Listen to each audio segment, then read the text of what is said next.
카일 리트나우스. 예. 지금 이제 18살밖에 되지 않았지만 예, 전국적인 스타가 되어 있습니다. 예. 지난해 위스콘신주 커너샤에서 발생한 총기 난사 사건에서 무죄를 선고받았죠. 예, 2명을 AR-15 소총을 쏴가지고 2명이 사망하고 1명이 굉장히 크게 다쳤는데, 근데 그것이 정당방위로 인정이 됐기 때문에 그 작년에 그 재판이 전국적으로 또 화제를 불러일으켰던 것도 저희가 기억하고 있습니다. 근데 어제 터커 칼슨 쇼에 저녁에 나와서 이런 이야기를 하는데요. 리트나우스의 이야기입니다. 나와 우리 팀은 언론들이 거짓말에 대한 책임을 지고 법정에서 대처하기 위해 매체 책임 프로젝트를 시작하기로 결정했다. The Media, 예, 이건 Accountability, 그 다음에 프로젝트, 예, The Media Accountability Project. 매체들이, 미디어들이 책임지게 하는 프로젝트입니다. 이 18살짜리 청년이 예, 아주 엄청난 프로젝트를 지금 세운 겁니다. 예. 명색이 한 나라의 정권을 쥐고 있는 예, 대통령도 언론 가지고 함부로 하기가 쉽지가 않은데 예, 그런데 18살 청년이 한번 해보겠다. 좋습니다. 언론들이 워낙 잘못하는 게 너무 많으니까 뭐 예, 혼날 건 혼나야죠. 책임질 건 책임져야죠.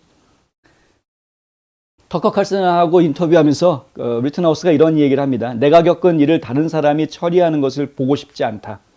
많은 정치인, 유명인사, 운동선수, 특히 우피 골드버그, 이름 아주 정확하게 나와요. 우피 골드버그가 명단에 있다. 네. 2020년 8월 25일 2명의 남성이 숨지고 1명이 다친 총격 사건에서 모든 혐의가 다 무죄로 선포가 됐습니다. 그 무죄 판결이 나오던 그 모습, 현장의 모습을 저희가 소개를 해드리기도 했는데, 근데 그럼에도 불구하고 ABC 방송의 그 더 뷰라는 프로그램이 있는데요. 이 더 뷰라는 프로그램의 공동 진행자가 이 어린 아이를 갖다가 살인마라고 불렀다라는 것이죠. 카일은 그녀는 내가 동료 배심원들에 의해서 무죄 판결을 받은 후에 나를 살인자라고 불렀다. 그녀는 여전히 그렇게 말한다.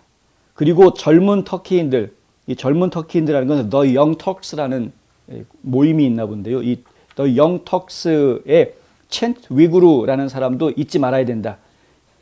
첸크 위구르, 그 사람도 아주 그 끝까지 리트나우스는 살인마다 이런 식의 지금 주장을 계속하고 있는 것 같습니다. 판결 전에 나를 살인마라고 불렀고 계속해서 나를 살인자라고 불렀다. 이 첸크 위구르라는 사람은 정치평론가로 활동을 하는 진보 성향의 농객인데 좌파 사상을 장려하는 것으로 아주 유명한 그런 인물이라고 합니다. 그리고 그런데 이 리트나우스가 우리는 나에 대해서 거짓말을 하고 나를 백인 우월주의자라고 부르는 모든 사람들에게 책임을 물을 것이다. 그러니까 백인이 하면은 무조건 다 백인 우월, 백인들이 총 들고 다니면 다 무조건 백인 우월주의자, 이렇게 치부했던 그런 사람들이 많죠. 특히 언론이 그런 실수가 아니라고 저희는 봅니다만 의도적으로 그렇게 했던 것을 저희가 많이 보았습니다.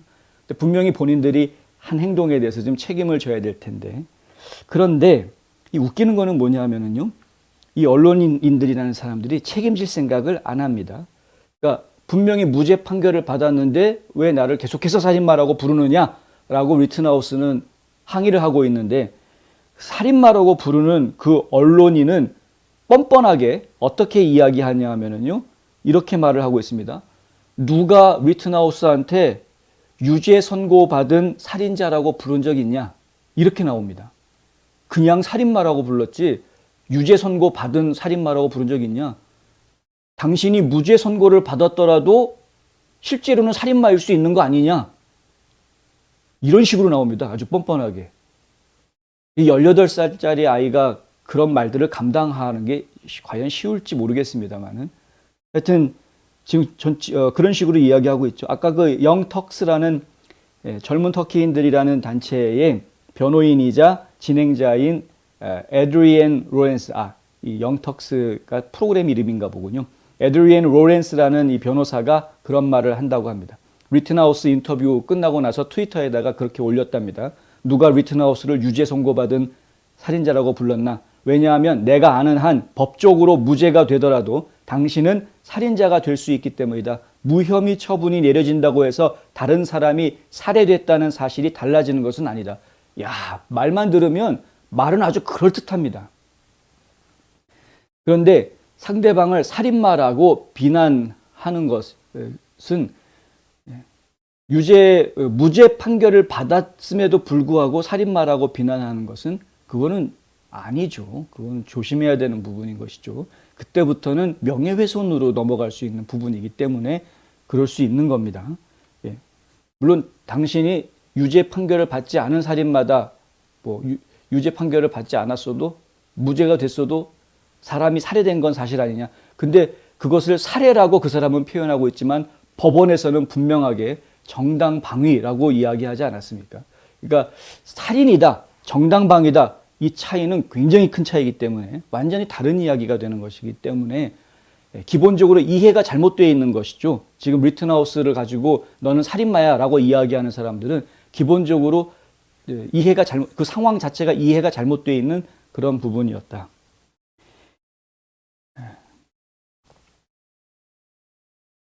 그의 재판은, 리튼하우스의 재판은 변호사들이 그가 정당방위를 위해서 행동했다고 주장하는 반면에 검찰 측에서는 그가 시위에 총을 가져왔기 때문에 모든 것을 사실은 자극한 거다, 도발한 거다. 그러니까 검찰 측 주장은 그랬었던 거였고요. 그리고 폭력의 선동자다라고 검찰에서는 리튼하우스를 추궁했었습니다. 그럼에도 불구하고 모든 혐의에 대해서 전부 다 무죄 판결을 받았던 것을 제가 기억을 하고 있는 것인데, 근데 이렇게 무죄 판결, 정당방위 인정받았다고 해가지고 무조건 다 백인 우월주의자다라고 몰아붙이려고 하는 이러한 내러티브는 굉장히 위험한 것이다라는 이야기죠. 트럼프 대통령에 대해서도 많은 사람들이 백인 우월주의자라는 것과 연결시키려고 하는 것을 제가 굉장히 자주 보았는데, 이런 부분들이 역차별이 되는 문제가 되는 겁니다. 그러니까 아무 생각 없이 그냥 막 갖다 말을 붙인다고 다 되는 게 아니죠. 그러면은 백인들 볼 때마다 전부 다 너는 다 KKK야 이렇게 이야기하는 거나 마찬가지가 돼버리기 때문에, 그거는 국민 정서상 전체 국민들이 지금 통합하는 분위기로 갈 수 있는 게 아니라 인종 간의 갈등을 부추기는 모습으로만 갈 수밖에 없게 되는 겁니다. 마치 경찰이 백인을 쏴서 백인이 용의자가 사망하면은 아무 일도 없는데, 경찰이 흑인 용의자를 쏴가지고 사망하면은 그러면 경찰은 나쁜 놈, 백인 우월주의자 뭐 이렇게 나오는 거랑 똑같은 상황이 돼버리는 것이다. 이것은 그들의 피해의식의 발현이다. 그러니까 피해의식을 발현한다고 해서 그것이 정당화될 수 있는 것은 아니지 않느냐. 이 부분은 우리가 좀 분명하게 이해해야 될 것 같습니다. 우리 에이시안 아메리카들도 사실은 피해를 많이 보고 있는 입장인데, 지금 상황에서는 특히 더 그렇죠. 양쪽으로 지금 피해를 보고 있지 않습니까, 사실은. 그런데 그럼에도 불구하고 우리가 정말 정신 똑바로 차리고 미국에서 살면서 정신 똑바로 차리고 있어야 되는 부분이, 엉뚱한 데 갖다가 인종차별 갖다 붙이려고 하면 곤란하다. 물론 인종차별 문제가 있는 부분도 없는 건 아닙니다. 있기는 있습니다. 그것 때문에 손해보는 부분들도 있기는 있는데, 아무데나 갖다 붙이는 이것은 좀 곤란하다. 그리고 미국이 가지고 있는 수정헌법의 헌법 정신들, 수정헌법 2조나 4조나 뭐 이런 14조도 9조도 그렇고 헌법 정신들을 저희가 생각을 해보면은, 그러면 함부로 이 사람들을 이렇게 정당방위를 인정받은 사람들을 놓고 살인마라고 손가락질을 할 수 있는 것은 사실은 아닌 겁니다. 그런 부분들은 저희가 좀 신중하게 생각해 봐야 될 부분이다. 한번 어떤 식으로 언론을 혼내려고 하는지 저희가 지금 지켜보도록 하겠습니다. 좀 약간 과연 가능할까라는 생각이 들기도 하는데, 하여튼 기백은 좋고요. 기백은 좋고, 이 땅에서 이러한 불필요한 인종 갈등 만들어내지 않는 그런 사회가 되도록 도움을 줄 수 있는 방향으로 갔으면 좋겠다라는 생각을 좀 저희가 해보는데, 하여간 좀 어쩌다 이런 일까지 벌어지게 됐는지 안타까울 뿐입니다.